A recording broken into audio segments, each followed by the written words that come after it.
আমরা মনে করি যেই ফ্যাসিস্টদের তোষামতকারীদের দোসরদেরকে অন্তর্বর্তীকালীন সরকার খুঁজে বের করে শাস্তির আওতায় আনতে পারেনি, তারা এখন বিভিন্নভাবে ওই তাদের বিভিন্ন অডিও ভিডিও কলে যুক্ত হয়ে নির্দেশনা পেয়ে এই কাজগুলো করছেন।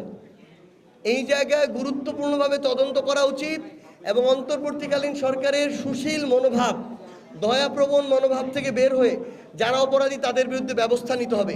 নাহলে গতকালকে এয়ারপোর্টে যে ঘটনা ঘটেছে, হাজার হাজার পরিবারকে রাস্তায় নামিয়ে দিয়েছে, তাহলে একজনের প্রতি সুশীলতা প্রদর্শন করে হাজারের অধিক পরিবারের প্রতি আমরা অন্যায় করতে পারি না।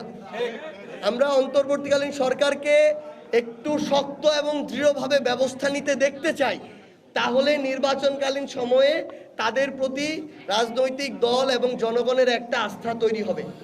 বাংলাদেশে লাস্ট কয়েকদিনে বিভিন্ন অনাকাঙ্ক্ষিত ঘটনা দেখতে পাচ্ছি এবং এই ঘটনাগুলোকে কেন মনে হয় যে এই ঘটনাগুলো কিছু কালপ্রিটের চক্রান্তের বা ষড়যন্ত্রের অংশ, কারণটা হচ্ছে এই ঘটনাগুলো এমন গুরুত্বপূর্ণ জায়গাগুলোতে ঘটছে যেই জায়গাগুলো একটা দেশের স্থিতিশীলতার সাথে, অর্থনীতির সাথে অনেক গুরুত্বপূর্ণভাবে সম্পর্কিত।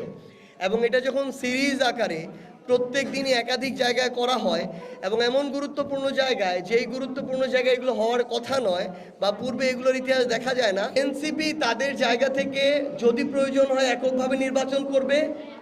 যদি কোনো রাজনৈতিক দলের সাথে এই কমিটমেন্টে আসা যায় যে ওই রাজনৈতিক দল এই অভ্যুত্থানের আকাঙ্ক্ষাকে ধারণ করে জুলাই সনদের যে প্রত্যেকটি চাওয়া, এই চাওয়াগুলোকে বাস্তবায়ন করার জন্য জনগণের আকাঙ্ক্ষার সাথে কোনো নেগোসিয়েশন না করে জনগণের আকাঙ্ক্ষাকে প্রায়োরিটি দিয়ে আগামীতে কাজ করবে, তাহলে ওই দলের সাথে এনসিপির অ্যালায়েন্স হতে পারে।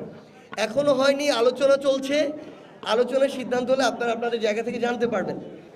কোনো আইনগত বাধা না থাকা সত্ত্বেও যদি এখানে নির্বাচন কমিশন তাদের স্বৈরাচারী আচরণের প্রদর্শন করে, স্বেচ্ছাচারিতা করে এবং কোনো প্রভাবে প্রভাবিত হয়ে এনসিপির এই যৌক্তিক চাওয়াটাকে তারা মূল্যায়ন না করে, আমরা আমাদের জায়গা থেকে যদি আমাদের রাজনৈতিকভাবে রাজপথ দিয়ে এটাকে মোকাবেলা করতে হয়, আমরা সেই পথে যাব।